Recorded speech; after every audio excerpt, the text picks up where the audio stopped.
Swastiastu. Assalamualaikum warahmatullahi wabarakatuh. Salam sejahtera, shalom namo buddhaya. Pertama-tama yang terhormat Bapak Kepala Sekolah nomor 2 Ibu Bener dan juga para rekan-rekan guru yang kami hormati yang sudah bersedia hadir dalam kegiatan kami pagi hari ini, yaitu diseminasi pemahaman dan pengalaman penerapan budaya positif dengan kami CGP Angkatan 9 Kabupaten Badung, tim CGP SD nomor 2 Ibu Bener. Nah, sebelumnya marilah kita panjatkan puja dan puji syukur kehadirat Tuhan Yang Maha Esa, karena berkat rahmat-Nya lah kita dapat berkumpul pada pagi hari ini tanggal 24 Oktober 2023 dalam keadaan sehat walafiat. Nah, untuk mengawali acara, marilah kita berdoa sejenak, menundukkan kepala sejenak menurut agama dan kepercayaan kita masing-masing guna kelancaran kegiatan kita pada pagi hari ini. Berdoa dimulai.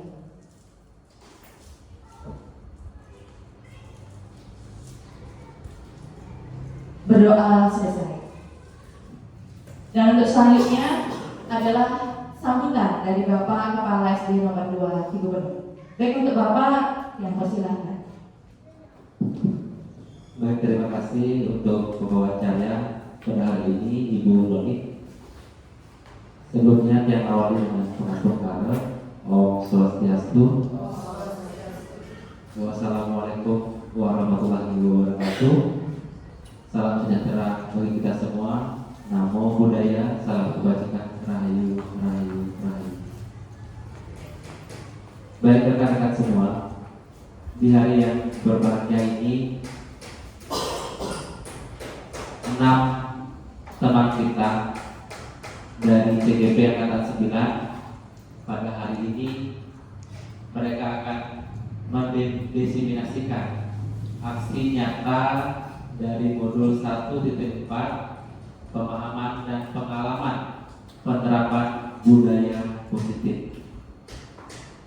Jadi Bapak Ibu semua, penting untuk kita ketahui bersama bahwa pemahaman budaya positif di sekolah merupakan upaya untuk menciptakan lingkungan pendidikan yang mempromosikan nilai-nilai, norma, dan praktek-praktek yang mendukung perkembangan siswa secara holistik. Jadi budaya positif ini sangat penting diterapkan dalam lingkungan belajar di sekolah kita. Jadi ada beberapa hal yang mencakup budaya positif. Itu yang pertama, itu ada kesetaraan, di mana sekolah memastikan setiap siswa diperlakukan secara adil tanpa diskriminasi. Kedua, ada keragaman. Jadi dalam keragaman ini bagaimana sekolah itu menghargai dan merayakan keragaman budaya di antara siswa, staf, dan warga sekolah. Yang ketiga, ada keadilan. Jadi keadilan ini memastikan bahwa setiap siswa memiliki kesempatan yang setara untuk sukses dalam pendidikan terlepas dari latar belakang mereka. 4, itu ada kolaborasi, yaitu mendorong kerjasama di antara siswa, guru, orang tua siswa, dan komunitas untuk menciptakan lingkungan yang mendukung pertumbuhan positif di sekolah. Kemudian yang kelima, itu ada pengembangan karakter. Memasukkan pendidikan karakter dan nilai-nilai moral dalam kurikulum untuk membentuk siswa yang bertanggung jawab dan memiliki rasa empati dan rasa peduli.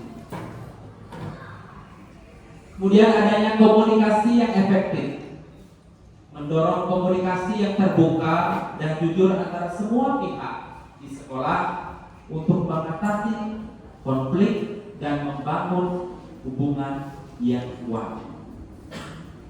Selanjutnya ada pendidikan budaya, di mana mengajarkan siswa tentang budaya mereka sendiri dan budaya orang lain, sehingga mereka lebih memahami dunia dengan perspektif yang lebih luas.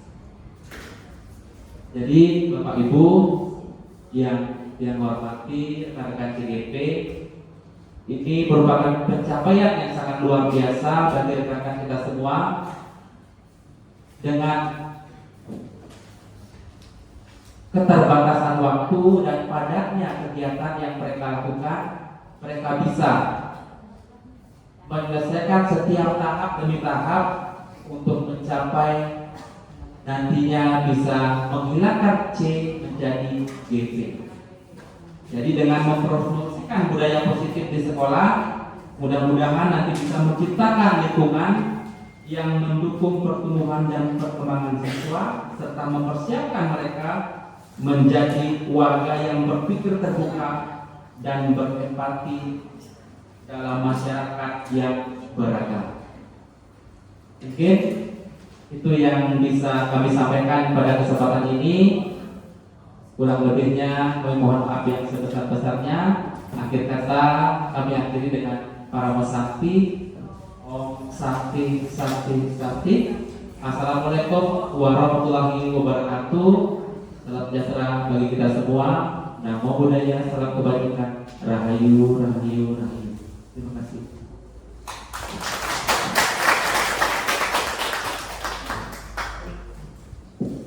Baik, terima kasih Bapak atas sambutannya. Jadi mungkin kita langsung saja Bapak ini untuk mengefisienkan waktu.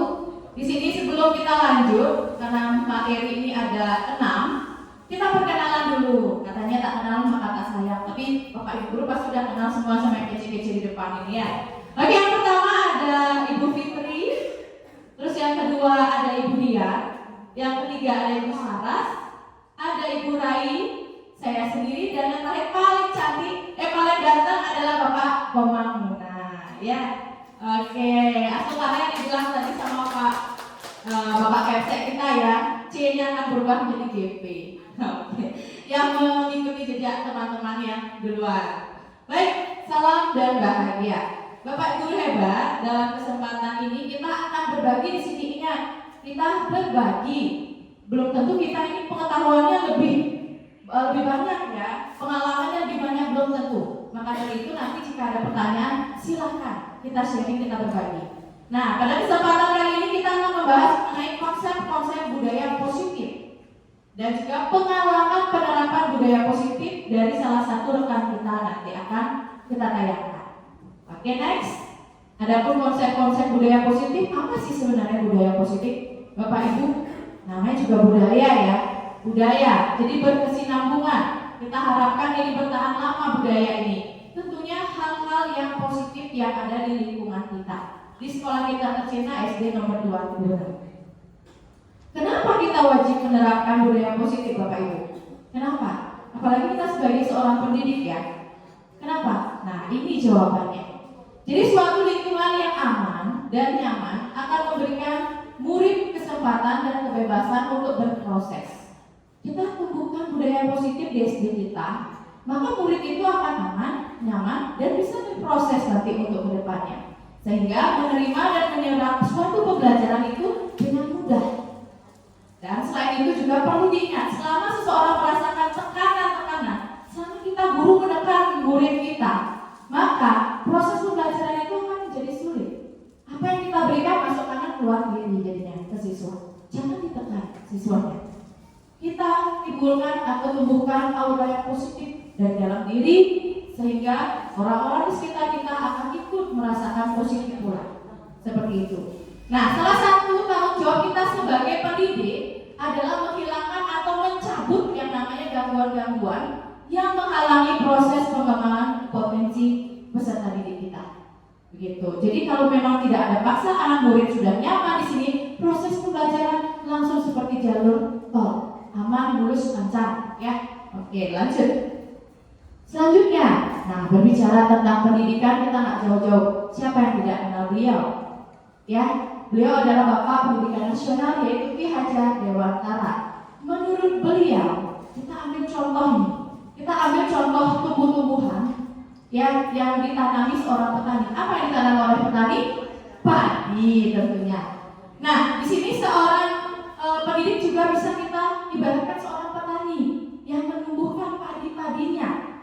Jadi ia dapat memperbaiki kondisi tanah, memelihara tanaman padi, memberi pupuk dan air, membasmi ulat-ulat serta jamur yang mengganggu kehidupan tanaman padi. Sama seperti kita.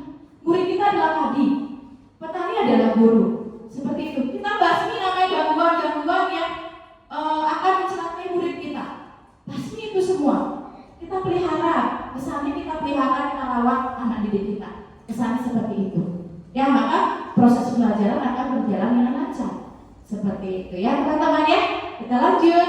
Nah, ini materi sebentar lagi yang kita akan sampaikan. Yang pertama, perubahan paradigma belajar. Yang kedua, disiplin positif dan nilai-nilai kebajikan. Yang ketiga, motivasi perilaku dan kebutuhan dasar manusia. Yang keempat, posisi kontrol guru. Nah, sebentar kita bisa ngecek nih, introspeksi diri, refleksikan di diri kita. Sebenarnya kita posisi kontrol yang di mana? Nah, saya menjadi guru penggerak baru tahu ini posisi kontrol, jujur saja ya.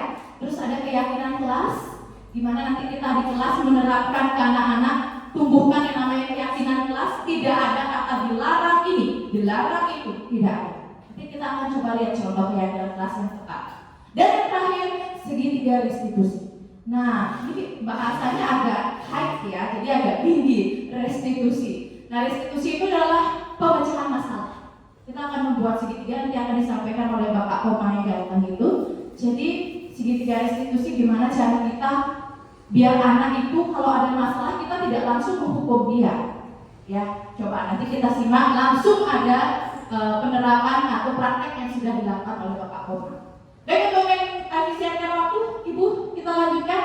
Lagi satu slide, mungkin akan langsung di Ibu Fitri ya? Iya, ini dia Ibu yang pertama akan menyajikan mengenai perubahan paradigma belajar. Baik, Ibu Fitri, untuk waktu yang persilakan.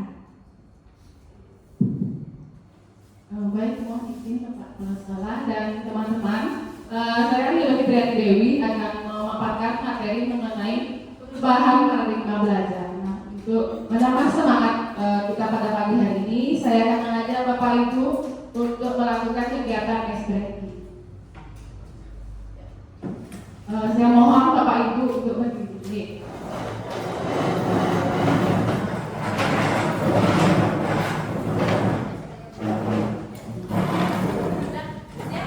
Nanti gerakannya bisa Bapak Ibu lihat di slide ini.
Oke, baik, saya akan lanjutkan pemaparan materi mengenai perubahan paradigma belajar.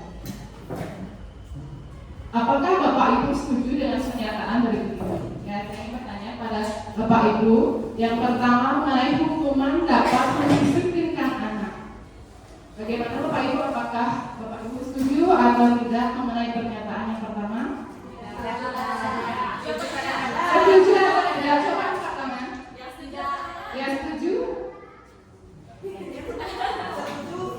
Hukuman dapat mendisiplinkan anak. Ada yang ingin menyampaikan pendapatnya? Siapa yang ingin menyampaikan pendapatnya? Ibu Riri?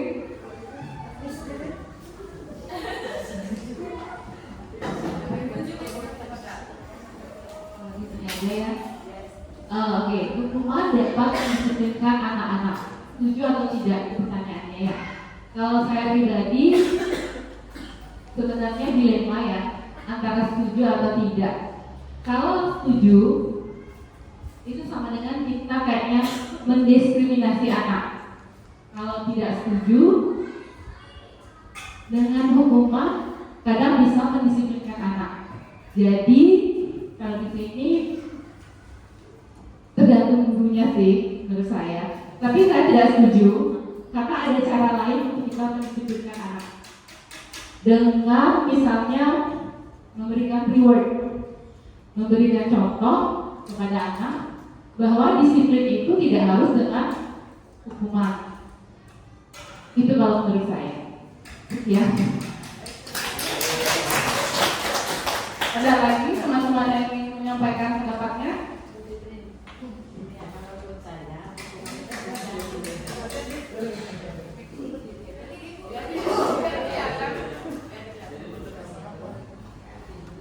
Terima kasih atas waktu yang diberikan. Apakah Bapak Ibu setuju dengan pernyataan berikut masalah hukuman untuk murid? Kalau dulu dengan hukuman ringan itu bisa memberi perubahan sama anak. Kalau dulu, kalau sekarang apalagi sejak adanya kurikulum merdeka, guru yang dipojokkan di sana. Kita memberi tugas saja, memberi tugas hari ini. Kalian membaca dan mempelajari, kalau bisa kerjakan yang kalian bisa. Itu aja langsung diprotes gitu. Jadi untuk hukuman ini kita ganti kata-katanya bukan hukuman, tapi memberi bantuan kepada anak yang sifatnya itu ya ke sana, tapi dengan kalimat yang lebih apa ya, lebih merangkul gitu. Itu kalau menurut saya. Mohon maaf ya kalau kurang berkenan.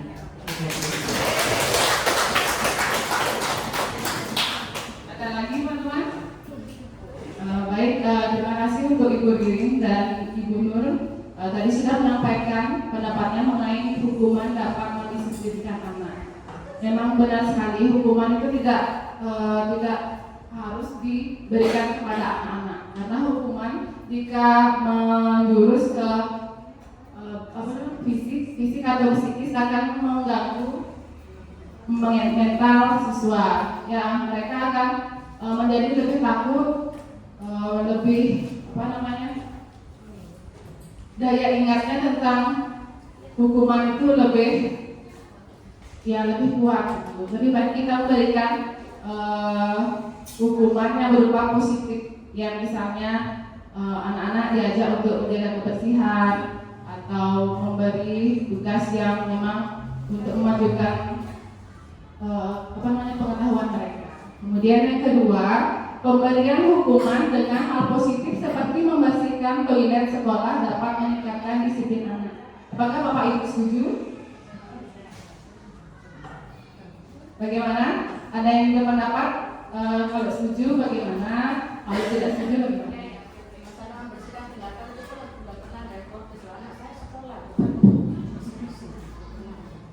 Baik, terima kasih waktunya. Pemberian hukuman dengan membersihkan toilet itu kayaknya sudah tak zaman untuk, apalagi pada kurikulum merdeka ya.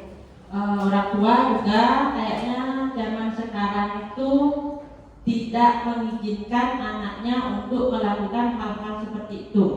Jadi kalau menurut saya sih tidak setuju. Mungkin pemberian sanksi itu yang lebih mendidik mereka. Misalnya kalau memang muridnya nakal sekali, kita bisa jadikan dia ketua kelas mungkin di kelasnya. Jadi dia akan mempunyai tanggung jawab untuk menjaga kelasnya. Karena kalau sudah nakal pasti dia ditakuti oleh teman-temannya. Jadi kalau sudah dia yang menjaga, memerintah, teman-temannya pasti akan ikut. Mungkin seperti itu ya. Sekali lagi saya tidak setuju kalau anak-anak yang misalnya melakukan kesalahan kita memberikan hukuman untuk membersihkan toilet itu karena kurikulum saat ini. Terima kasih. Mungkin teman-teman ada yang mengatakan? Teman-teman apakah ada yang menambahkan dari pendapatnya Ibu Rai? Ibu Nengan?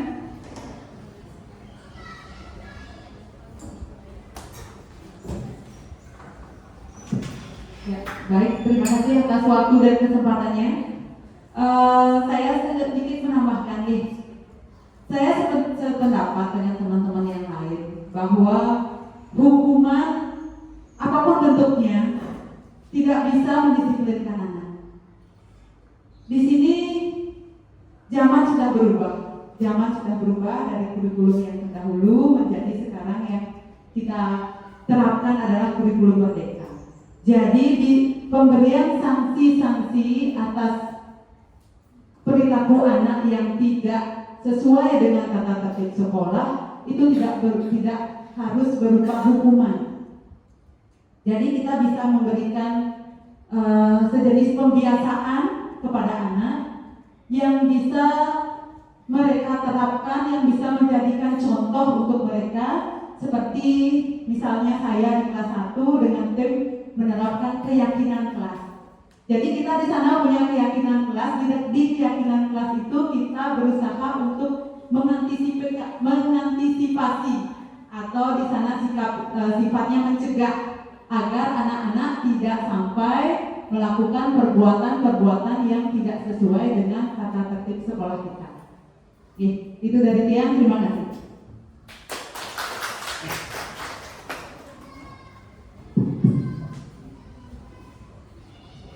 Baik, terima kasih untuk Ibu Rai dan Ibu Nengan untuk pendapatnya. Ya, saya juga setuju bahwa pemberian hukuman dengan hal positif seperti membersihkan toilet sekolah dapat meningkatkan kesenangan itu tidak setuju. Karena kita bisa menggunakan keyakinan kelas, kesepakatan di kelas bersama anak-anak. Kalau misalnya anak-anak melanggar peraturan ini, konsekuensinya akan begini. Kita akan memberikan kesepakatan kepada anak-anak, tidak memberikan hukuman yang memberatkan dan bisa mengganggu mental dan pengetahuan anak-anak. Selanjutnya, memberi penghargaan dapat meningkatkan motivasi belajar anak. Apakah Bapak Ibu setuju atas pernyataan itu? Alasannya kenapa? Kenapa Bapak Ibu setuju atas pernyataan tersebut?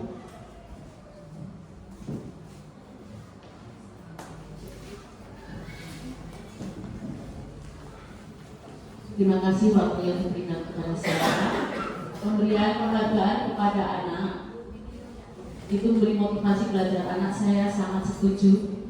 Jangankan anak-anak, kita aja kalau diberi hadiah pasti senang. Hadiah ini tidak harus berupa barang. Kepada anak-anak kita beri penghargaan berupa pujian, anak-anak sudah senang. Diberi tepuk aja sudah senang.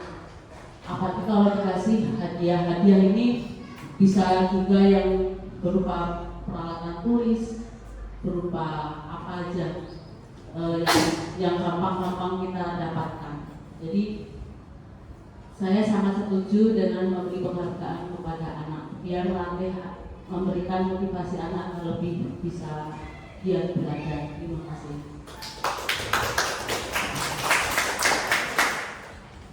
Ada lagi teman-teman yang ingin berpendapat mengenai pernyataan yang ketiga?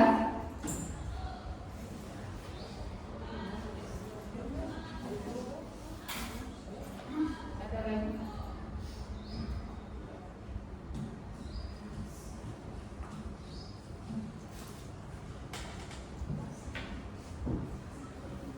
Sudah, baik. Saya akan lanjutkan. Baik, terima kasih kepada Ibu Hani tadi memberikan pernyataan bahwa setuju dengan memberi penghargaan dapat meningkatkan motivasi belajar anak. Ya, saya juga setuju memberi penghargaan dapat meningkatkan motivasi belajar anak. Tetapi kalau kita selalu memberikan penghargaan kepada anak-anak, jadinya anak-anak itu lebih termotivasi untuk mendapatkan penghargaan itu, bukan tidak mau motivasi dalam dirinya. Tapi kalau kita memberikan penghargaan itu juga belum tidak harus menggunakan barang gitu, bisa juga dengan memberikan apresiasi kepada siswa untuk lebih termotivasi. Baik, selanjutnya. Kemudian miskonsepsi tentang teori kontrol. Yang pertama, ilusi guru mengontrol murid.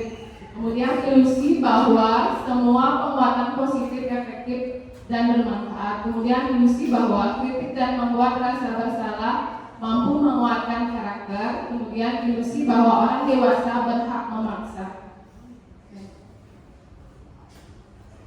Teori kontrol menurut Dr. William Glasser meluruskan beberapa miskonsepsi tentang makna kontrol. Yang pertama, ilusi guru mengontrol murid. Pada dasarnya kita tidak dapat memaksa murid untuk berbuat sesuatu. Semua perilaku memiliki tujuan, bahkan terhadap perilaku yang tidak disukai. Kemudian ilusi bahwa semua penguatan positif efektif dan bermanfaat. Murid tersebut menjadi tergantung pada pendapat sang guru untuk berusaha. Kemudian ilusi bahwa kritik dan membuat orang merasa bersalah dapat menguatkan karakter, di mana mengontrol murid menuju pada identitas gagal. Mereka belajar untuk merasakan buruk tentang diri mereka serta mengembangkan dialog diri yang negatif. Kemudian ilusi bahwa orang dewasa memiliki hak untuk memaksa, artinya perilaku memaksa tidak akan efektif untuk jangka waktu panjang dan sebuah hubungan permusuhan akan terbentuk. Nah, bagaimana seseorang bisa berubah dari paradigma stimulus respon kepada pendekatan teori kontrol? Menurut Stephen R. Covey, prinsip dia berpendapat bahwa bila kita ingin membuat kemajuan perlahan, sedikit-sedikit ubahlah sikap atau perilaku Anda. Namun, bila kita ingin memperbaiki cara utama kita, maka kita perlu mengubah kerangka acuan kita. Ubahlah bagaimana Anda melihat dunia, bagaimana Anda berpikir tentang manusia, ubahlah paradigma Anda, skema pemahaman, dan penjelasan aspek-aspek tertentu tentang realitas. Perubahan paradigma stimulus respon kepada pendekatan teori kontrol sebagai berikut. Yang pertama, stimulus respon realitas atau kebutuhan kita sama. Kemudian teori kontrolnya realitas, kebutuhan kita itu berbeda. Kemudian semua orang melihat hal yang sama. Teori kontrolnya setiap orang memiliki gambaran yang berbeda. Kemudian kita mencoba mengubah orang agar berpandangan sama dengan kita. Teori kontrolnya kita berusaha memahami pandangan orang lain tentang dunia. Kemudian perilaku buruk dilihat sebagai suatu kesalahan. Dari kontrolnya semua perilaku memiliki tujuan. Kemudian orang lain bisa mengontrol saya. Dari kontrolnya hanya Anda yang bisa mengontrol diri Anda sendiri. Kemudian saya bisa mengontrol orang lain. Dari kontrolnya Anda tidak bisa mengontrol orang lain. Kemudian pemaksaan ada pada saat bujukan gagal. Teori kontrolnya kolaborasi dan konsensus menciptakan pilihan-pilihan baru. Kemudian yang terakhir model berpikir menang atau kalah. Teori kontrolnya model berpikir menang. Baik, kemudian perubahan paradigma belajar bahwa kita ketahui sekarang kita menggunakan kurikulum merdeka, di mana kurikulum merdeka itu ada dimensi profil pelajar Pancasilanya. Yang pertama, beriman, bertakwa kepada Tuhan Yang Maha Esa dan berharap mulia. Kemudian mandiri, bernalar kritis, kreatif, bergotong royong dan berkebinekaan global. Kemudian pembelajaran yang berorientasi pada penguatan kompetensi dan pengembangan karakter yang sesuai dengan nilai-nilai Pancasila, profil belajar Pancasila.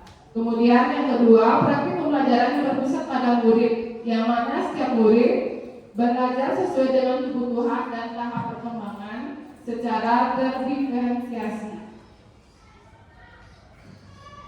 Baik, Bapak Ibu, demikian materi yang dapat saya sampaikan. Selanjutnya akan dilanjutkan oleh rekan saya, Ibu Milo Diantari. Terima kasih.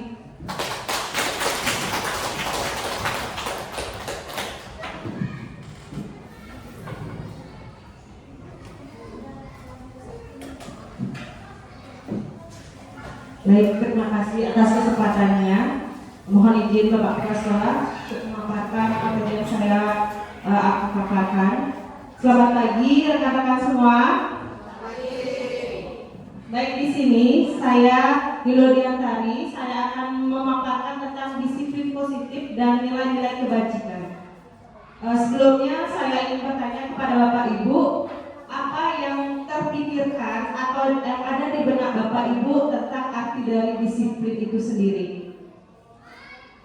Siapa yang mau menyampaikan pendapatnya? Disiplin itu apa sih yang Bapak Ibu ketahui?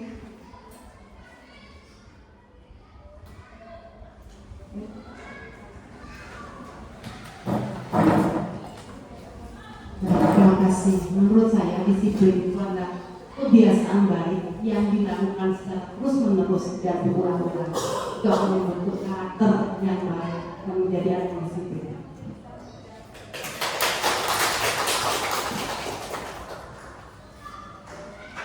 Terima kasih Bu Asri sudah menyampaikan pendapatnya tentang apa yang Bapak Ibu ketahui tentang disiplin itu sendiri. Ada pendapat yang lain dari rekan-rekan?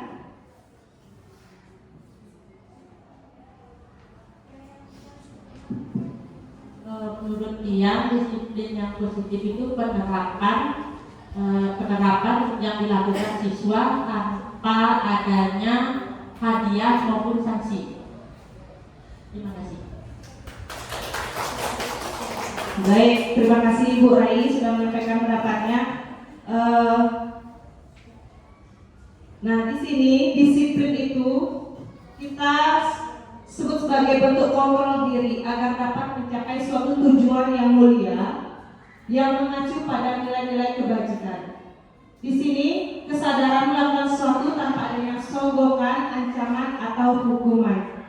Yang disebutkan tadi oleh Ibu Rai juga dan Ibu Asri, disiplin itu tanpa adanya hukuman atau sanksi seperti itu.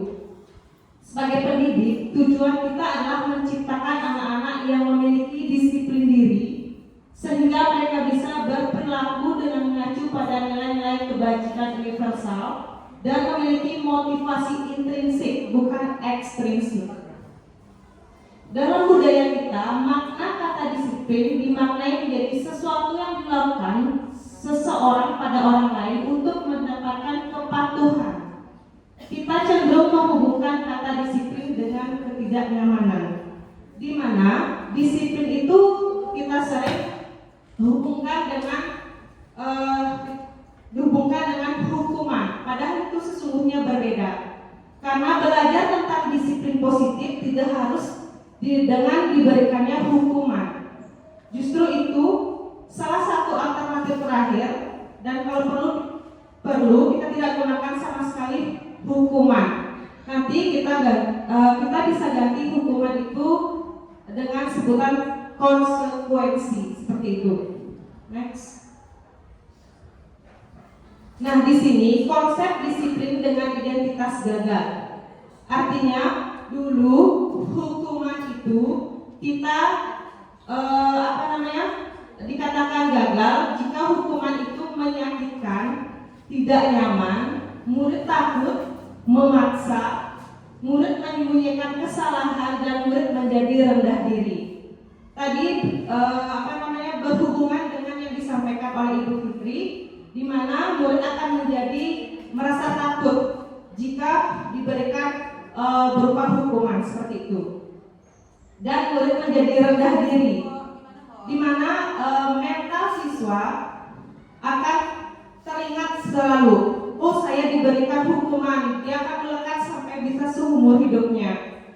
Hukuman itu nanti yang akan jelaskan bisa diubah dengan adanya konsekuensi. Dan selanjutnya penghargaan. Di sini penghargaan itu dikatakan gagal jika tidak efektif. Yang kedua, merusak hubungan atau sifat iri, di mana terkadang kita memberikan penghargaan kepada siswa yang berhasil seperti itu. Misalkan dia menjawab di dalam kelas, satu orang atau berapa orang menjawab dengan benar, kita memberikan dia reward atau penghargaan. Sedangkan siswa yang lain kita tidak berikan penghargaan seperti itu. Jadinya mereka merasa, siswa yang lain itu merasa iri terhadap temannya. Dan yang ketiga, mematikan kreativitas.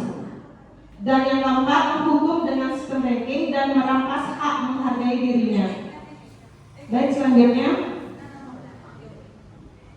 konsep disiplin dengan identitas sukses. Di sini dikatakan konsep disiplin dengan identitas sukses jika tadi hukuman itu kita ganti dengan kata konsekuensi.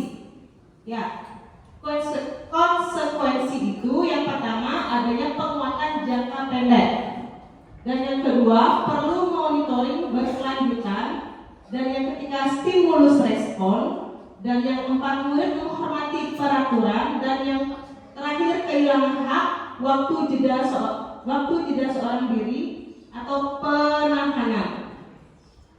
Nah, di sini yang kedua restitusi. Konsep disiplin dengan identitas sukses adanya restitusi. Murid bertanggung jawab atas perilakunya. Yang kedua, fokus pada penyelesaian masalah jangka panjang. Yang ketiga, murid menghormati dirinya dan orang lain. Dan yang keempat, teori kontrol, dirinya memegang kontrol. Yang terakhir, murid bersemangat memperbaiki kesalahannya. Dengan adanya restitusi ini, siswa akan lebih bersemangat untuk memperbaiki kesalahannya tanpa adanya rasa takut, rasa rendah diri seperti itu. Next. Nah, di sini adanya disiplin positif akan dikaitkan dengan nilai-nilai kebajikan. Nilai-nilai kebajikan adalah sifat-sifat positif manusia yang merupakan tujuan mulia yang ingin dicapai setiap individu. Seperti yang telah dikemukakan oleh Dr. William Glasser pada teori kontrol, menyatakan bahwa setiap perbuatan memiliki suatu tujuan. Nah, apa yang kita lakukan pasti kita memiliki tujuan. Apa tujuan kita seperti itu? Jadi nilai-nilai kebajikan yang diyakini seseorang, maka motivasi intrinsiknya akan terbangun, sehingga menggerakkan motivasi dari dalam untuk dapat mencapai tujuan yang diinginkan. Jika kita memiliki tujuan, maka dalam diri kita akan muncul keinginan untuk mencapai apa yang kita harapkan, seperti itu. Di sini ada contoh nilai kebajikan institusi atau organisasi. Di sini saya paparkan hanya 3. Yang pertama itu adalah profil pelajar Pancasila. Di dalam profil pelajar Pancasila yang sudah kita ketahui bersama, adanya nilai kebajikan yang beriman dan bertakwa kepada Tuhan Yang Maha Esa, dan berakhlak mulia, berkebinekaan global, gotong royong, mandiri, kreatif, dan bernalar kritis. Dan di organisasi yang kedua, Ibo Primary Years Program atau PYP, di situ nilai kebajikannya adalah toleransi, rasa hormat, integritas, mandiri, menghargai, antusias, empati, keingintahuan, kreativitas, kerjasama, percaya diri, dan komitmen. Dan nilai kebajikan pada organisasi keterampilan hidup atau life skill, di situ ada dapat dipercaya, lurus hati, pendengar yang aktif, tidak merendahkan orang lain, dan memberikan yang terbaik dari dirinya. Nah, di sini setiap beberapa organisasi atau institusi memiliki nilai-nilai kebajikan yang berbeda-beda, tetapi tujuannya yaitu sama, untuk mencapai suatu tujuan yang diinginkan dilihat oleh institusi atau organisasi itu. Misalkan di sekolah, nilai kebajikan apa yang kita akan inginkan dalam peserta didik yang kita bisa lihat dalam profil pelajar Pancasila itu. Di situ ada berbagai nilai-nilai kebajikan. Mungkin kita tidak bisa sekaligus untuk mencapai nilai-nilai kebajikan tersebut. Kita bisa ambil 2, 3, bahkan bisa 1 dulu yang kita fokuskan nilai kebajikan apa yang akan kita munculkan atau dengan budaya positif yang mana, seperti itu. Baik, itu saja tentang yang saya paparkan tentang disiplin positif dan nilai-nilai kebajikan. Selanjutnya saya ingin mengajak Bapak Ibu untuk melakukan ice breaking, tapi tidak ada videonya. Ya, saya menggunakan tepuk berdiri. Jika ada kata tepuk dan tangan, Bapak Ibu baru mengikuti apa yang saya katakan. Tepuk dan tangan. Jika tidak ada kata tepuk dan tangan bersamaan, tidak usah dilakukan seperti itu. Tepuk tangan.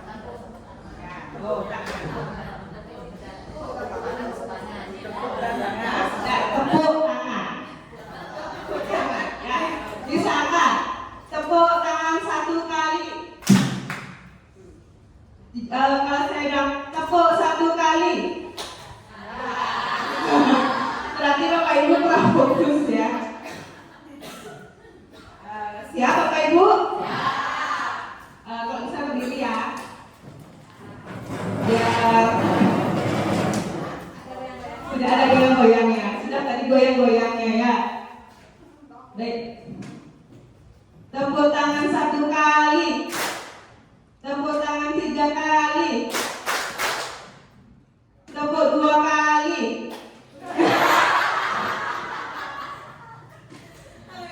Ibu, ayo fokus lagi sekali ya.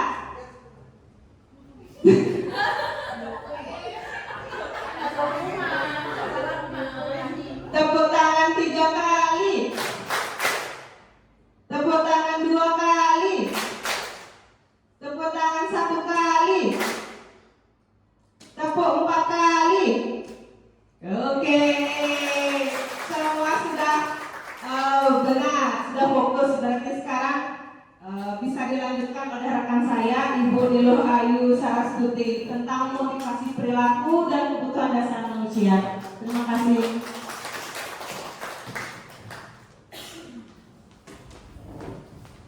Baik, selamat pagi Bapak Ibu semua. Terima kasih atas waktunya. Kini giliran saya untuk menerangkan atau berbagi tentang motivasi perilaku dan kebutuhan dasar manusia. Jadi selama kita menjadi pendidik, pasti kita itu sering bertemu dengan anak-anak yang suka melanggar atau ketemu dengan anak-anak yang suka terlambat dan bertemu dengan anak-anak yang bermasalah lainnya. Jadi di tahap ini kita akan mempelajari tentang kenapa sih anak-anak itu bisa melakukan perilaku seperti itu. Silakan. Oke, jadi sebelumnya saya ingin tahu apakah pernah di antara kita itu melakukan sesuatu agar mendapatkan senyuman dari orang lain. Sekedar senyuman. Kita dandan misalnya kalau waktu masih ABG, waktu masih seperti itu. Jadi kita pasti pernah melakukan sesuatu untuk menarik perhatian orang lain. Bukan hanya lawan jenis, tetapi sesama jenis pun kita juga ingin diperhatikan. Seperti itu. Jadi kita pasti pernah melakukan sesuatu untuk mendapatkan hadiah. Kita juga pasti pernah melakukan sesuatu, bahkan harus melakukan sesuatu untuk mendapatkan uang. Kemudian ada banyak alasan lain dari kita melakukan sesuatu. Oke, next. Nah kemudian di sini pada dasarnya ada 3 motivasi perilaku manusia menurut Diane Gosser. Jadi dari 3 ini, yang pertama itu ada untuk menghindari ketidaknyamanan atau hukuman. Jadi kita berusaha kalau misalnya melewati jalan besar pasti pakai helm biar tidak ditangkap polisi. Nah itu contoh dari kita menghindari suatu hukuman. Kemudian untuk mendapatkan imbalan atau penghargaan orang lain.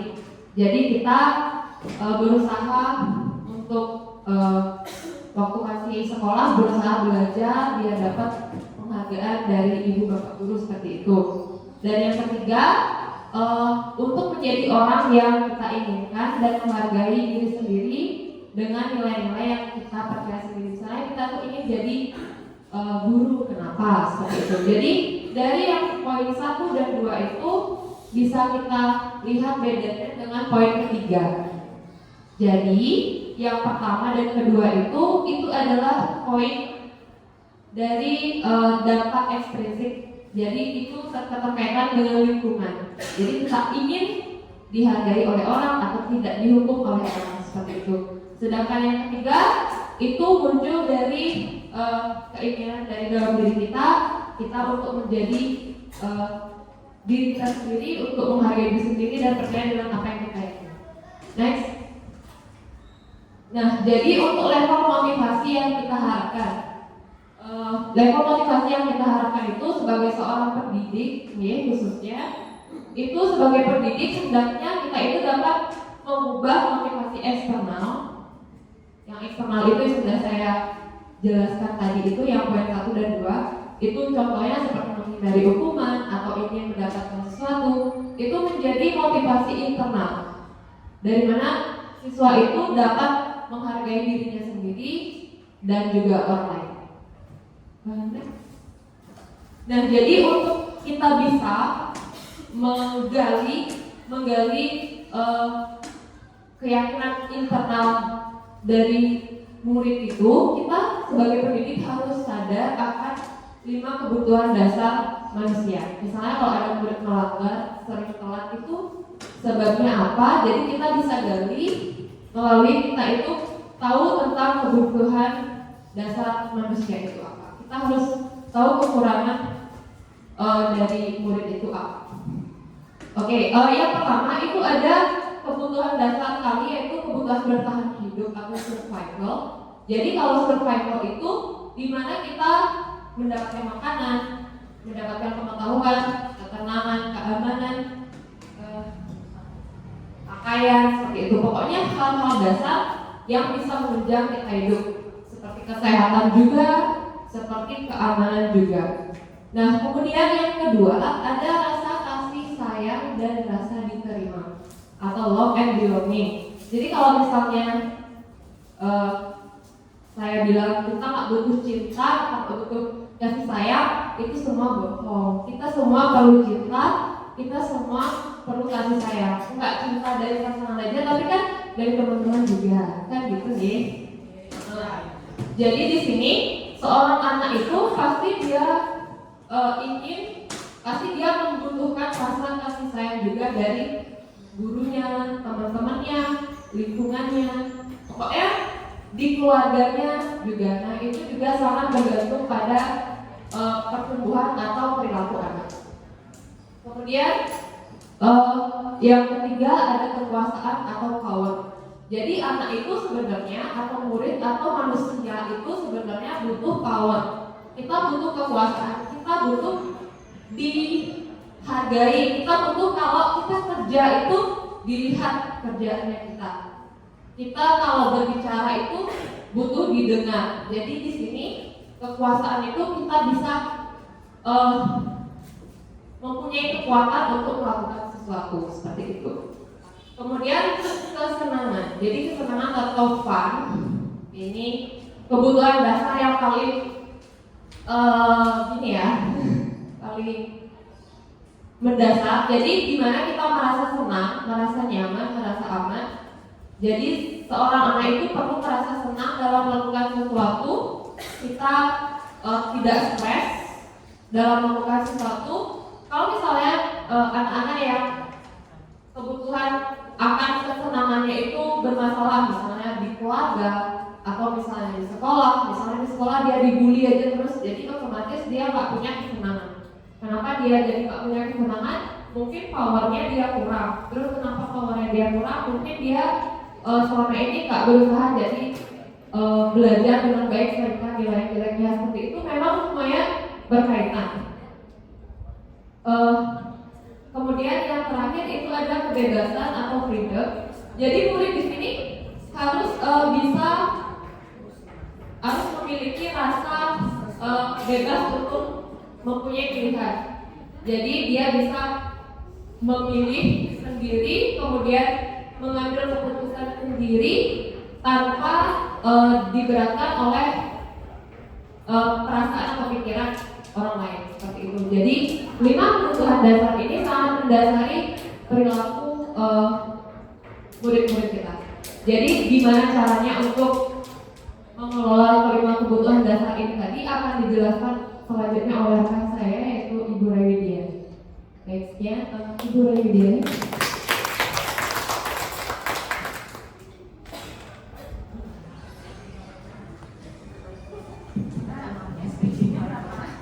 Yes.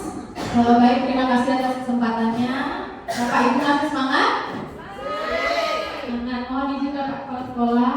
Berikut ini adalah giliran saya sekarang ya untuk memaparkan mengenai posisi kontrol guru.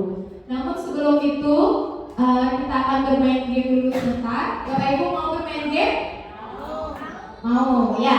Ini gamenya menggunakan sebuah clue. Clue-nya yaitu bumi itu bulat. Clue-nya diingat ya, bumi itu bulat.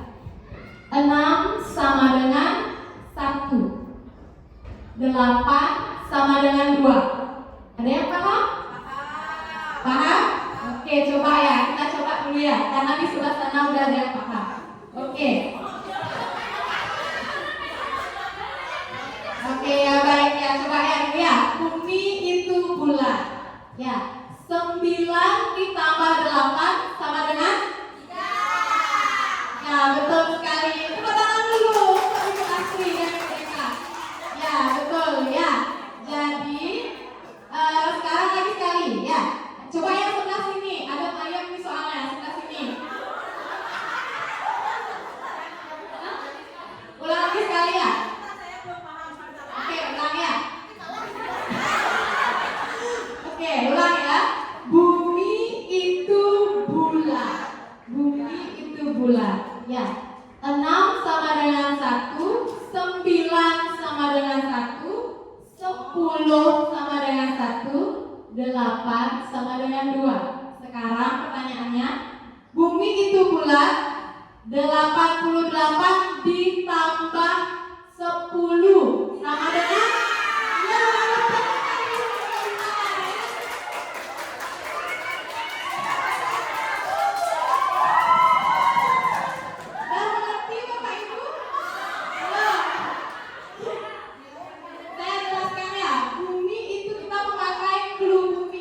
jadi konsepnya lingkaran.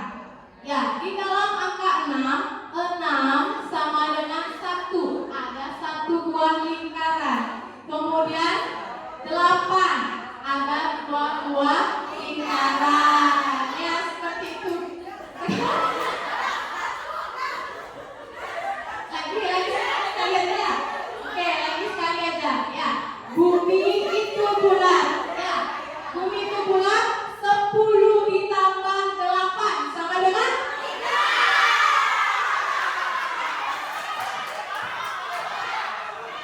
10 ditambah 8 berapa? 3 jawabannya ya. 10 kan 10 kan 1 aja nolnya, 1 aja lingkarannya. Ya, 8 itu 2, 10 itu 0. Itu bulat, jadi kita hanya mengambil yang di belakangnya saja. Ya, pakai coba Pak Ibu. Oke, baik, terima kasih ya.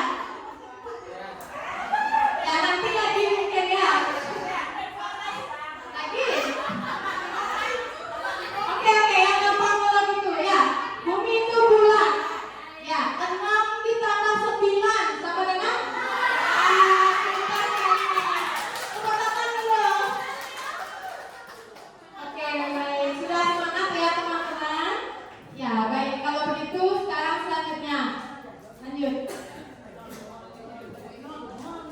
Jadi Bapak Ibu, di sini ada sebuah kasus.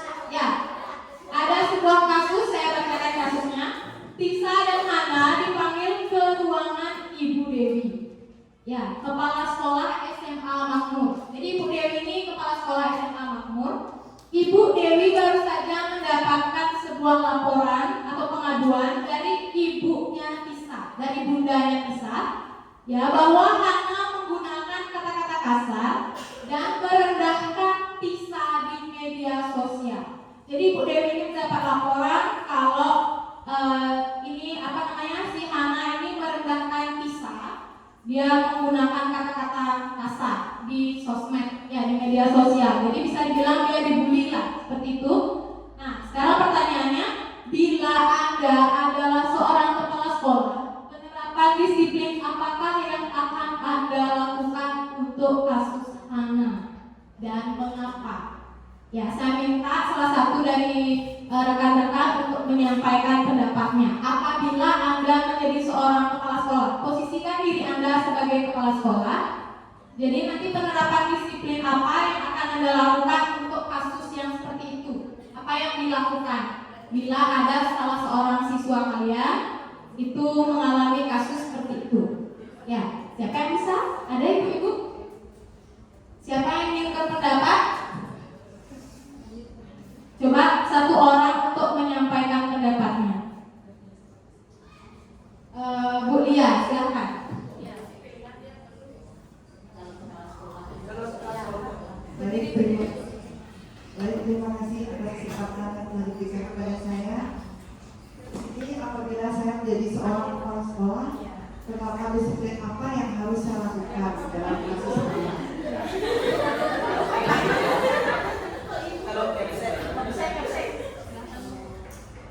Saya akan memanggil anak tersebut dan memberikan sesuatu.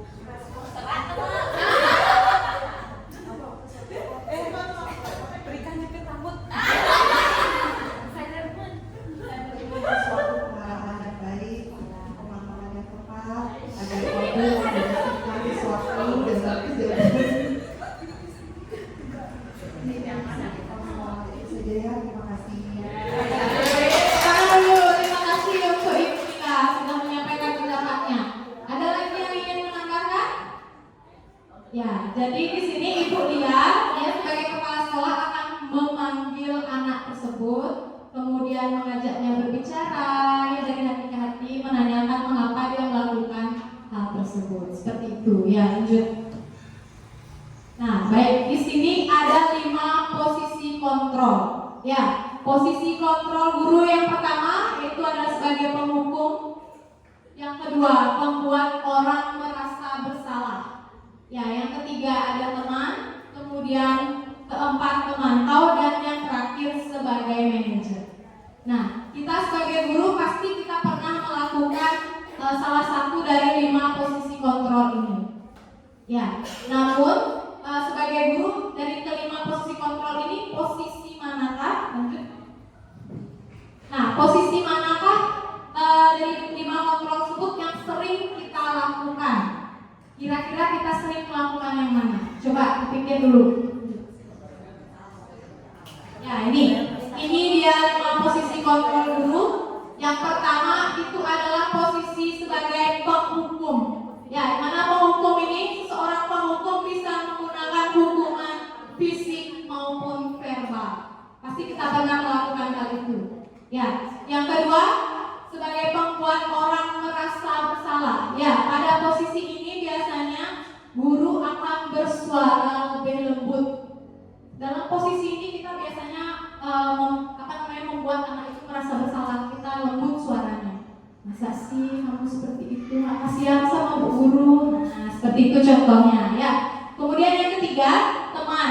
Guru pada posisi ini tidak akan menyakiti murid, namun akan tetap berupaya mengontrol murid melalui persuasi. Ya.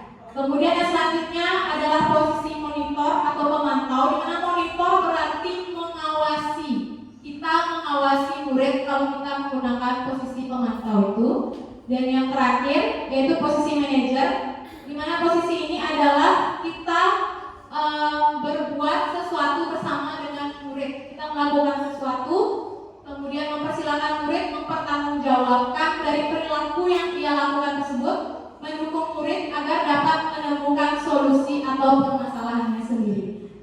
dari kelima posisi kontrol ini, sepengalaman saya yang paling sering diterapkan oleh guru yaitu pemantau dan juga sebagai teman. Ya, biasanya teman-teman juga pasti sering melakukan hal itu.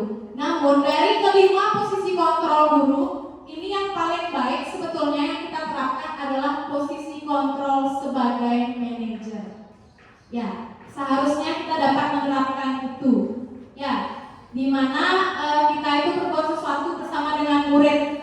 Ya, kita akan membuat murid tersebut, misalnya dia melakukan kesalahan, kemudian kita mencari tahu dan dia bisa menemukan solusi dari permasalahannya itu. Itu adalah posisi manajer. Ya, baik. Sekian dari saya. Untuk selanjutnya akan disampaikan oleh rekan saya. Terima kasih banyak.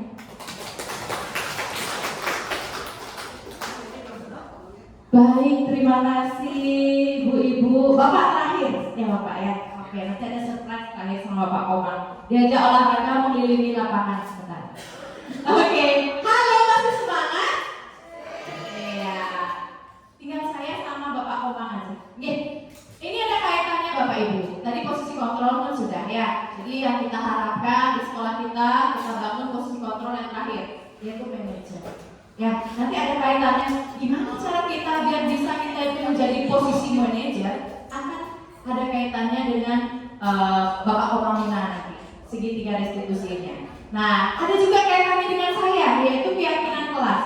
Apa sih itu keyakinan kelas? Saya tahu guru-guru SD 2 sudah menempel kesepakatan kelas di kelasnya masing-masing. Dulu istilahnya kesepakatan kelas, sekarang keyakinan kelas. Oke, next. Baik, untuk keyakinan kelas, mengapa dikatakan keyakinan kelas? Kenapa tidak peraturan saja? Peraturan kelas saja pakai gimana? Kenapa? Karena itu berbeda Bapak Ibu. Keyakinan kelas itu akan memotivasi secara intrinsik dari dalam, dari kesadaran siswa sendiri. Kalau kita lebih ke peraturan, ya kali hanya menaati peraturan aja siswanya masuk. Jadi bukan dari dalam dirinya. Kalau untuk menaati peraturan, itu akan sewaktu-waktu bisa berubah. Sekarang taat, besok tidak. Sekarang taat, besok tidak, dan lain sebagainya. Sedangkan kalau dia pakai dengan istilah keyakinan kelas, artinya dia sudah punya keyakinan diri, sadar diri, kemauan diri sendiri dari dalam dirinya. Ya, ya Bapak Ibu ya. Kita lanjut. Nah, mengapa kita mematuhi peraturan menggunakan helm saat mengendarai sepeda motor di jalan? Seperti contohnya. Terus yang kedua, mengapa kita mematuhi peraturan memakai masker dan mencuci tangan setiap saat ini saat zaman COVID? Ya, kita lanjut. Next. Nah, inilah perbedaannya keyakinan dan peraturan. Mengapa kita memiliki peraturan memakai helm Bapak Ibu saat mengendarai sepeda motor? Untuk apa? Untuk keselamatan. Selain itu sebenarnya ada lagi. Paksa tilang ya polisi. Ya, itu. Terus yang kedua, mengapa kita memiliki peraturan menggunakan masker dan mencuci tangan setiap saat? Nah, yang penting itu untuk apa? Untuk kesehatan, supaya kita tidak terkena wabah penyakit waktu zaman COVID. Sekarang pun kita wajib sebenarnya masih seperti itu Bapak Ibu melihat kondisi lingkungan kita sekarang. Ya, lanjut. Selanjutnya, nah ini dia tahapan membuat keyakinan kelas. Saya yakin di SD 2 tidak ada yang belum mempunyai keyakinan kelas atau kesepakatan kelas. Semua 19 kelompok pasti sudah punya. Yang pertama, kita akan membuat keyakinan kelas ini yang bersifat lebih abstrak daripada peraturan. Jadi yang lebih rinci dan konkret, yang nyata. Nah, keyakinan kelas ini berupa pernyataan-pernyataan secara umum saja, universal. Terus, pernyataan kelas ini juga senantiasa dibuat dalam bentuk positif. Jangan ada kata larangan di dalamnya. Dilarang makan saat pembelajaran. Nah, jangan seperti itu. Itu masih mengandung kata dilarang yang kesannya negatif. Kita ubah. Nanti kita ubah. Ya, keyakinan kelas hendaknya tidak terlalu banyak sehingga mudah diingat dan dipahami oleh warga kelas. Terus keyakinan kelas sebaiknya sesuatu yang dapat diterapkan di lingkungan tersebut. Semua warga kelas hendaknya ikut berkontribusi dalam pembuatan keyakinan kelas. Dan yang terakhir, bersedia meninjau kembali keyakinan kelas dari waktu ke waktu. Jadi dia bersifat fleksibel, akan berubah-ubah sesuai dengan kondisi yang ada. Ya Bapak Ibu, ya. Jadi ini juga kalau cara membuatnya sama seperti yang Bapak Ibu pernah lakukan. Kita minta pendapat dari mereka. Ya, baik. Ada contoh, coba bisa diperlihatkan keyakinan kelas 6 ini di SD di luar sana, di mana di situ ada bacaan hadir tepat waktu. Manakah lebih baik kata-katanya? Hadir tepat waktu atau dilarang terlambat? Iya, bagus. Seperti itulah. Jadi kata-katanya positif. Dilarang terlambat. Nah, itu masih terkesan negatif dan memaksa murid. Kalau hadir tepat waktu beda artinya di sana. Lebih halus dia. Berdoa sebelum dan sesudah belajar. Itu keyakinan kelas selanjutnya. Menjaga kebersihan kelas dan sekolah. Bersikap jujur, saling menolong, menghargai dan menyayangi, serta belajar dengan bersungguh-sungguh. Yang simpel aja Bapak Ibu, dan ingat menggunakan kata-kata yang positif. Sangat mudah membuat keyakinan kelas, hanya saja mungkin penerapannya yang sulit, apalagi dengan anak-anak. Baik Bapak Ibu, mungkin sekian saja dari saya. Saya lanjutkan yang terakhir dari Bapak Komando. Silakan Bapak Komando.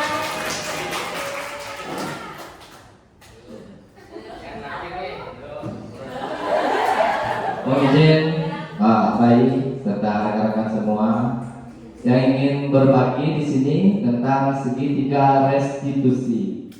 Nah, jadi sebelum kita memulai, biar Bapak Ibu tidak tegang, biarkan saya sendiri yang tegang nih. Baik, ini berdoa sama Pak Rai yang tegang di sini. Oke, sebelum kita mulai, kita peregangan terlebih dahulu ya, agar rileks. Lakukan apa yang saya katakan. Lakukan apa yang saya katakan. Bapak Ibu bisa menaruh HP-nya terlebih dahulu. Kita peregangan terlebih dahulu ya. Baik, silakan tarik nafasnya, atur nafasnya. Fokus ya. Silakan tangannya, keduanya ke depan, remas-remas. Keduanya ya, kecil-kecil ya, kecil-kecil. Kemudian nih tangannya ya. Tepuk boleh ya, biar bagus ya. Kemudian kepalanya diremas-remas kepalanya, biar tidak tegak, kaku, atur nafasnya. Kemudian dagunya ya. Dagu ya, oke. Mungkin semua Bapak Ibu masih fokus ya, mungkin beberapa yang belum fokus, oke.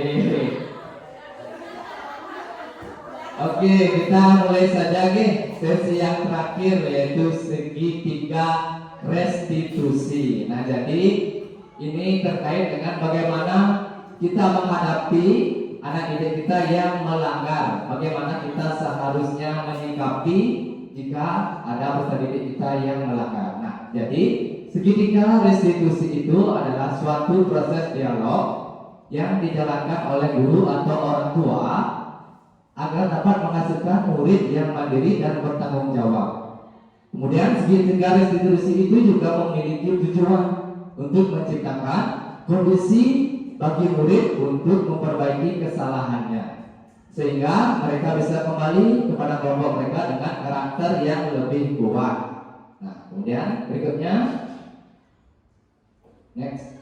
Nah, di sini posisi yang paling baik yaitu kita sebagai guru adalah posisi manajer. Bagaimana kita bisa mengaktifkan atau memotivasi dari intrinsik peserta didik kita, bukan lagi kita menghukum. Menghukum itu bersifatnya ekstrinsik. Jadi peserta didik tidak bisa memotivasi dirinya dari dalam diri. Kemudian aspek yang dikembangkan jika kita bisa menjadi posisi manajer, yaitu anak didik akan memiliki nilai-nilai kebajikan, kemudian nilai-nilai kebiasaan positif dan berkarakter yang baik. Nah, ini yang dimaksud dengan segitiga restitusi. Nah, jadi segitiga restitusi itu yang pertama adalah menstabilkan identitas. Jadi jika anak kita memiliki peserta didik yang bermasalah, nah kita stabilkan dia terlebih dahulu suasananya agar tidak tegak. Jadi kita panggil peserta didik itu. Nah, kita jangan memojokkan dia. Jadi kita stabilkan. Setiap orang pasti pernah melakukan kesalahan. Bapak juga pernah melakukan kesalahan. Kita pancing dengan kata-kata seperti itu. Setelah mereka setelah stabil suasananya, baru kita lanjutkan ke segitiga berikutnya, yaitu validasi tindakan yang salah. Jadi kita telusuri apa penyebab peserta didik kita bisa membuat kesalahan. Kemudian yang segitiga terakhir yaitu jika menanyakan keyakinan. Nah, jadi jika kita sudah tahu penyebabnya, kita akan kaitkan dia dengan keyakinan kelas yang telah kita sepakati. Apakah dia sudah dia sudah sepakat apa nilai-nilai yang dilanggar, itu kita yakinkan peserta didik kita kembali agar kita mencari solusi bersama-sama. Kita tidak memojokkan peserta didik itu, sehingga nantinya peserta didik itu bisa bangkit kembali. Kita bersama-sama menyelesaikan permasalahan itu. Oke, berikutnya. Nah, ini ada permasalahan. Ini ada video. Ini bagaimana caranya menyelesaikan permasalahan. Coba disimak. Suaranya.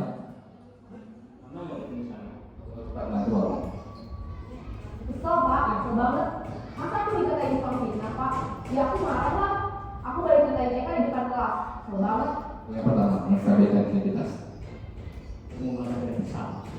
Maka juga karena apabila ada yang menuduh bapak seperti itu. Kemudian pada saat itu kamu melakukan apa? Ya saya langsung ngerjain TK lah pak. Kesel banget. Saya benar-benar dia telah memulai. Oh begitu. Pasti kamu melakukan seperti itu karena suatu alasan tertentu kan? Iya lah, masa saya diam saja pak? Ya saya bela diri lah. Masa saya dituduh tukang fitnah? Ya wajar. Mempertahankan ajaran itu sesuatu yang penting buat kamu. Untung kamu tidak begitu gagal lagi. Hanya membentak-bentak. Iya pak. Untung saya masih bersabar dan hanya membentak saja. Sudah gemes padahal. Saya pasti bela diri lah. Ya pasti ya. Tapi kamu memilih untuk tetap bertahan dan bersabar. Kamu memilih untuk tidak berbuat lebih parah lagi. Iya. Nah, sekarang coba kita lihat lagi tindakan kamu yang mendapat saja. Tindakan kamu itu kira-kira sesuai dengan keyakinan kelas atau prinsip kamu tidak? Enggak lah pak. Capek pak jadi pemarah. Jadi keyakinan atau prinsip mana yang sesuai dengan keinginan kamu? Ya, saya sebenarnya sangat menghargai orang lain. Mungkin saat itu saya menjadi emosi, jadi tidak menunjukkan sikap itu. Kamu meyakini tidak? Menghargai orang lain itu penting buat kamu. Yakin lah pak. Iya, setuju. Kita harus saling menghargai. Namun ada juga keyakinan yang kita sepakati yang perlu kita jalankan apabila kita sedang marah, kan? Ya, saya bisa lebih proaktif, mulai dengan diri sendiri. Saya bisa jadi lebih sabar, mengambil waktu jeda untuk berpikir mau apa selanjutnya. Kira-kira kamu bersedia memperbaiki masalah ini tidak? Bersedia pak. Kalau kamu memperbaiki masalah ini, kamu akan menjadi orang seperti apa? Saya akan menjadi orang yang bertanggung jawab kali ya pak. Dan senantiasa proaktif. Iya, menurut kamu bagaimana rasanya menjadi orang seperti itu? Ya nyaman lah, bangga bisa bersabar dan menahan diri. Baiklah kalau begitu. Yuk kita pikirkan bagaimana memperbaiki masalah ini. Sudah? Nah, itu sedikit cuplikan tentang ada peserta didik yang bertengkar di kelas. Nah, jadi intinya kita sebagai peserta didik, sebagai guru itu harus menanyakan keyakinan. Jadi kita harus mengaitkan keyakinan kelas yang kita sepakati agar peserta didik itu bisa timbul dari dalam dirinya untuk sadar, untuk memperbaiki kesalahannya. Tidak lagi kita menghukum murid tersebut. Kemudian, nah di sini saya jelaskan kembali sisi yang pertama yang paling bawah itu adalah menstabilkan identitas. Nah jadi di sini peserta didik itu kita berperan menggeser identitas murid dari identitas yang gagal menjadi identitas yang sukses. Kemudian jangan mengkritik peserta didik yang sedang mengalami identitas yang gagal. Nah di sini ada beberapa pernyataan yang bisa kita tanyakan atau yang kita bisa utarakan kepada peserta didik kita yang mengalami permasalahan. Nah, jadi kita bisa yang pertama, membuat kesalahan adalah sesuatu yang wajar. manusia tidak ada yang sempurna. Kita bisa memperbaiki masalah ini. Saya tidak menanyakan kesalahannya, tapi fokus untuk memperbaiki permasalahan ini. Apakah saat ini kamu tengah menjadi orang yang baik untuk dirimu sendiri? Nah, itu bisa kita tanyakan pada proses menstabilkan identitas yang pertama. Kemudian lanjut yang sisi yang kedua. Sisi yang kedua adalah menanyakan, sisi kedua adalah validasi tindakan yang salah. Sisi dua, validasi tindakan yang salah. Nah, di sini guru akan bergeser menjadi pemikiran stimulus respon menjadi proaktif. Jadi kita di sana menggali permasalahan tadi itu diakibatkan dari apa. Jadi kita gali di sana dengan pertanyaan-pertanyaan dengan nada yang tidak menghakimi. Kemudian ada pun pertanyaan-pertanyaan atau pernyataan yang bisa kita ajukan, yaitu kamu bisa saja bertindak lebih gegabah dari hari ini. Kemudian kamu bukan melakukan tanpa suatu alasan tertentu. Pasti ada alasan yang menyebabkan kamu bisa melakukan hal ini. Kemudian kamu melakukan karena mempertahankan suatu yang penting bagimu. Kemudian mungkin kamu bisa mempelajari suatu perilaku yang baru yang lebih efektif. Bersediakah kamu mempelajarinya atau memperbaikinya? Seperti itu. Itu yang bisa kita tanyakan pada validasi tindakan yang salah. Kemudian yang terakhir, sisi yang ketiga, yaitu menanyakan keyakinan. Nah, di sini adalah sisi yang ketiga. Sini menurut teori kontrol menyatakan bahwa pada dasarnya kita termotivasi secara intrinsik. Saat perilaku telah divalidasi dan identitas sukses dan stabil, maka murid siap untuk mengaitkan keyakinannya dengan tindakan yang salah. Nah, jadi di sini kita kaitkan dengan keyakinan kelas yang kita telah buat. Itu ada pertanyaan yang bisa kita ajukan. Sebagai keluarga kelas, apa yang kita yakini? Nah, kita kaitkan dengan keyakinan kelas. Nilai-nilai apa yang telah kita sepakati? Kemudian seperti apa gambaran kelas yang ideal bagi kamu? Nah, kamu ingin jadi orang seperti apa? Hal-hal seperti itu yang bisa kita tanyakan pada menanyakan keyakinan kelas itu sendiri. Kemudian, nah, hal-hal yang perlu diperhatikan dalam segitiga restitusi adalah perilaku yang salah perlu dikaitkan dengan nilai-nilai atau keyakinan-keyakinan yang telah disepakati atau yang disetujui. Kemudian kesediaan orang yang melakukan kesalahan untuk memperbaiki permasalahan. Kemudian pemecahan masalah sebisa mungkin relevan untuk memiliki hubungan dengan masalah yang ada. Perlu adanya suatu usaha perbaikan dari pihak yang berbuat kesalahan. Kemudian yang terakhir adalah perlu dedikasi waktu dari pihak yang berbuat kesalahan.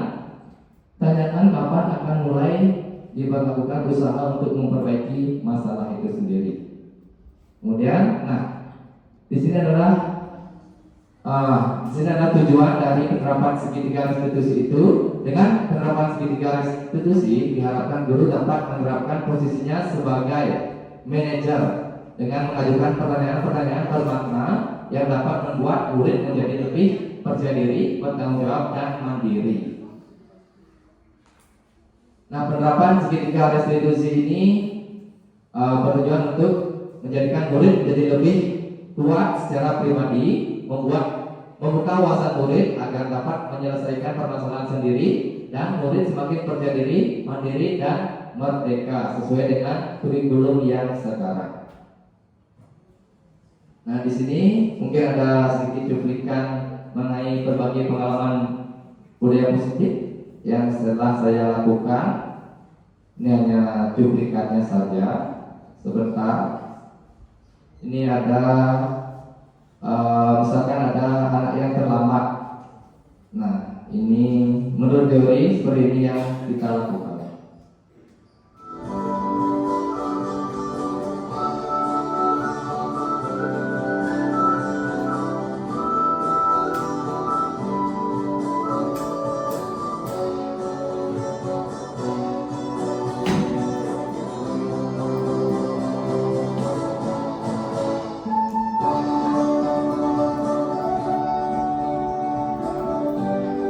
Di sini ada murid yang terlambat.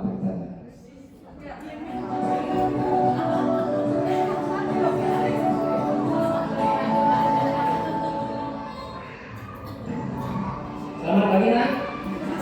Silakan duduk dulu. Ya. Kamu tahu kenapa Bapak panggil tadi? Kenapa? Oke, karena terlambat itu wajar saja ya. Kamu juga pernah melakukan datang terlambat seperti yang kamu lakukan tadi. Nah, yang paling penting bagaimana cara kita memperbaikinya. Setuju? Baik, kamu terlambat pasti ada alasannya, bukan? Nah, bagaimana alasannya? Apa alasannya? Oke, benar kamu ngomong di sana? Baik, kamu tahu nilai kesempatan apa yang telah kamu langgar? Baik, nilai kedisiplinan. Jadi nilai kedisiplinan itu penting apa tidak? Baik, kalau penting, bagaimana cara kamu yang telah kita lakukan? Baik, bagaimana cara kamu?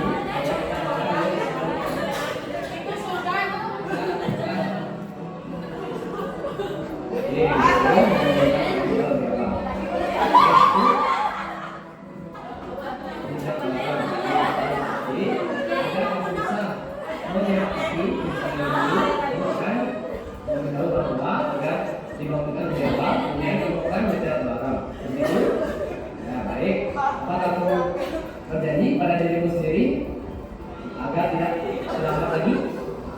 Baik, bagaimana cara ya.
Baik, itu tadi sedikit cuplikan mengenai aksi nyata tentang segitiga restitusi.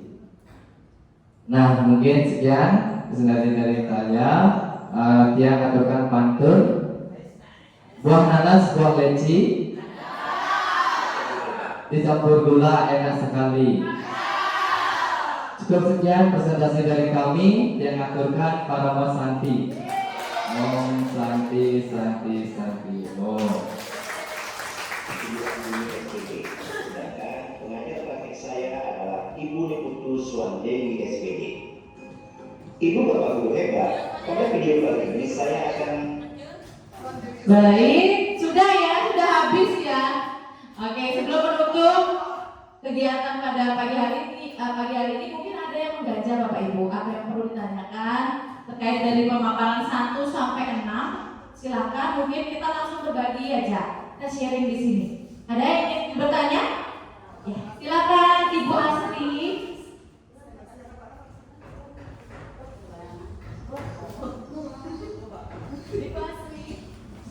Ya, silakan. Baik, terima kasih atas waktu dan kesempatannya.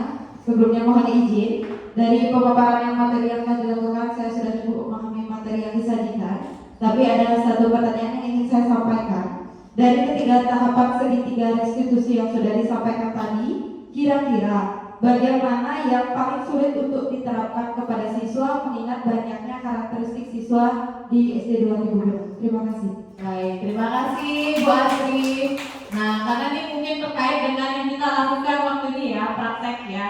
Di tugas CGP-nya kita sudah praktek termasuk yang tadi yang diperlihatkan oleh Bapak Komamuna dengan murid-muridnya ada permasalahan. Nah, kita sharing di sini Bapak Ibu.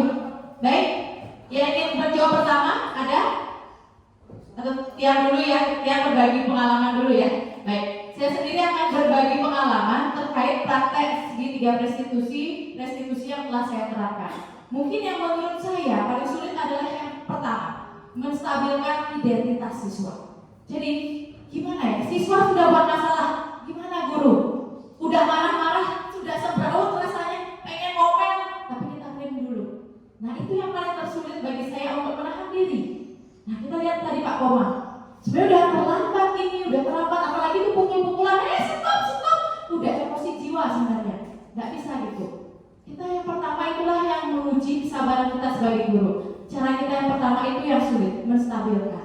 Gimana sebenarnya kata-kata yang cocok untuk menstabilkan siswa. Gimana buat siswa itu biar tidak merasa ketakutan di awal untuk menyampaikan diri apa alasan dia melakukan permasalahan tersebut. Seperti itu yang menurut saya pertama yang sulit, menstabilkan identitas. Menghaluskan kata-kata kita, kesabaran kita di awal diuji di sana. Itu menurut saya yang sulit ya. Nah, untuk rekan-rekan saya, mungkin ada hal lain, tahapan lain yang merasa sulit bagi mereka silakan. Ada? Oke, sama artinya ya, kebanyakan di depan. Ya Bapak Ibu, mungkin Bapak Ibu juga baru tahu, oh ternyata yang saya lakukan selama ini sudah segitiga restitusi. Pertama saya masih tahu dulu murid, tanya dulu murid, kenapa melakukan itu nak? Begitu ya. Seperti itu. Sebenarnya Bapak Ibu sudah melakukan itu, sudah tahap juga gini menanyakan itu perbuatan yang salah apa benar sih nak? Sudah, Bapak Ibu pasti sudah melaksanakan itu. Dan yang ketiga, kamu tahu perbuatan apa sebenarnya yang kamu langgar kalau kamu lakukan permasalahan itu? Nah, sebenarnya Bapak Ibu sudah melakukan itu, hanya saja istilahnya kita baru mengenal sekarang. Sama seperti kita di sini ya, masih perlu banyak belajar. Baik, begitu saja. Mungkin ada pertanyaan lain? Ya, silakan Ibu Mila, mic-nya mumpung di sana. Iya, silakan. Iya, baik. Ya, silakan berdiri Ibu Mila biar dilihat.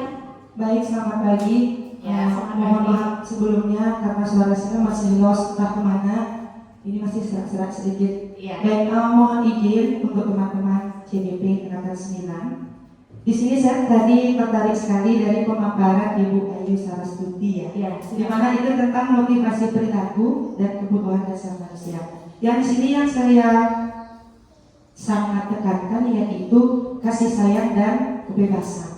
Nah, untuk peserta didik kita ini Bu, kasih sayang di rumah pasti sudah pasti.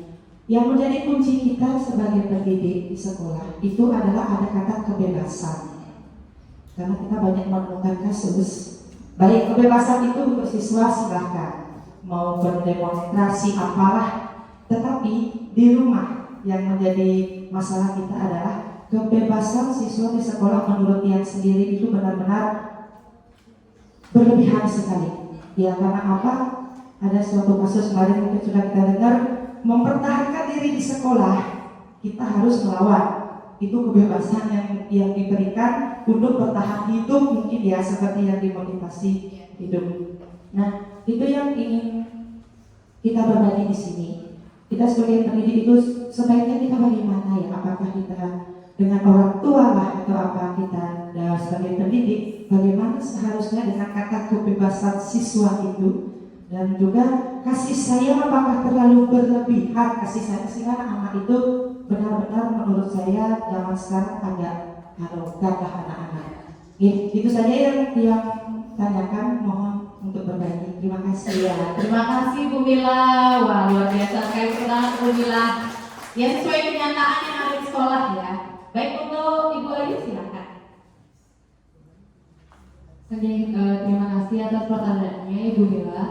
Jadi di sini tidak kita pungkiri juga kalau zaman now itu anak-anak itu lebih ngerasa lebih merdeka, lebih bebas gitu. Itu memang mungkin terkait dengan perkembangan zaman, dipengaruhi juga oleh sosial media dan sebagainya. Nah, jadi kalau di sini rasa bebas, jadi 5 kebutuhan dasar manusia itu tentang kebebasan itu sebenarnya kebebasan itu vital sekali ya. Jadi dimana kita bisa bebas berekspresi, bebas mengeluarkan pendapat, bebas melakukan apa saja.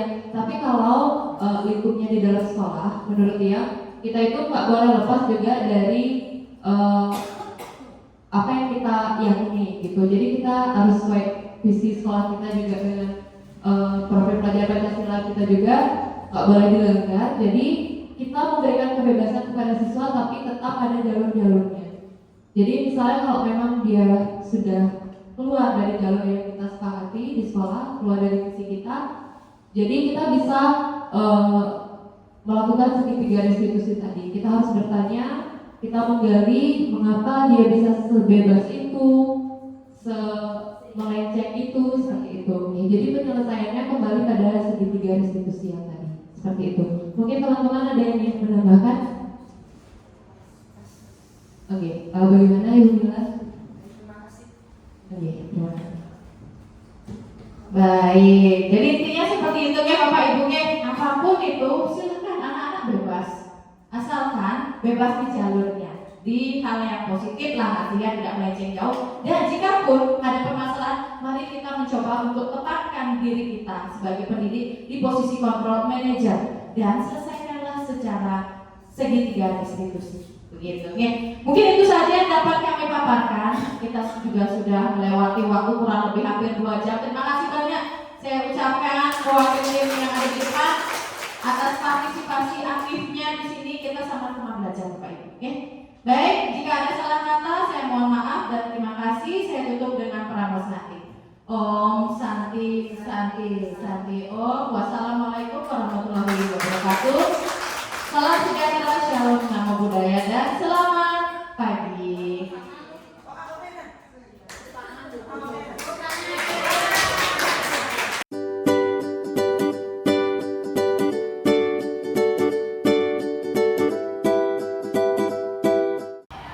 Selamat siang anak-anak. Siang, Bu. Baik anak-anak, hari ini di jam ini marilah kita membuat keyakinan kelas. Ada yang pernah dengar apa itu keyakinan kelas? Belum? Baik. Keyakinan kelas itu sebenarnya tidak jauh dengan kesepakatan kelas. Dulu istilahnya adalah kesepakatan kelas. Ya, ini kesepakatan kelas sama dengan peraturan lah, nah. Tapi kalau peraturan itu lebih yang namanya mengikat, memaksa kalian. Nah, kalau ini keyakinan kelas tidak. Keyakinan kelas itu artinya kalian membuat suatu peraturan untuk diri kalian sendiri yang bisa kalian tanggung jawabkan, yang bisa kalian nanti lakukan, yakin bisa lakukan ke depannya. Seperti itu. Kita akan coba ya, misalnya salah satunya, oh saya yakin saya akan mampu tertib saat pembelajaran. Nah, nanti itu sudah termasuk keyakinan kelas. Tertib dalam pembelajaran itu sudah termasuk keyakinan kelas. Itu salah satunya. Tapi banyak lagi keyakinan yang lain. Maka dari itu Bu Guru mengajak kalian untuk membuat keyakinan kelas. Tapi dengan syarat kalian harus yakin dengan diri kalian sendiri. Itu mampu kalian terapkan, mampu kalian pertanggungjawabkan. Jangan sampai melanggar keyakinan kelas. Oke, mengerti? Baik, sekarang Bu Guru akan bagikan sticky note. Silakan satu orang membuat keyakinan kelas, menyumbangkan pikirannya tentang keyakinan kelas apa ya. Nanti akan Bu Guru simpulkan, Bu Guru rangkum dan akan ambil beberapa keyakinan kelas yang kalian sudah tulis. Siap? Siap.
Bagaimana Nana? Sudah selesai? Sudah.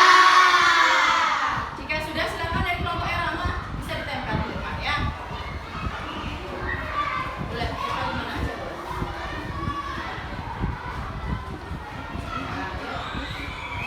Lanjut kelompoknya Raden.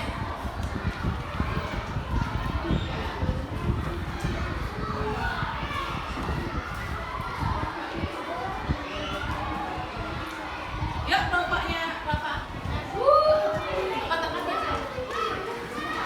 Nah, anak-anak, jika kalian sudah berjanji bisa menepati keyakinan kelas yang sudah kita sepakati, jadi nanti akan Bu Guru tinggal ketik ya, dan Ibu Guru akan tempelkan di sana supaya kalian itu mengingat apa sih kesepakatan kelas kita, dan Bu Guru berharap memang benar-benar kalian bisa tepati dan tanggung jawabkan itu.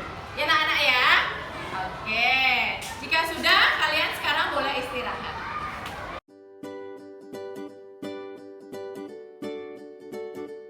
Perkenalkan, nama saya Gediang Mahadi Putra, kelas 5B.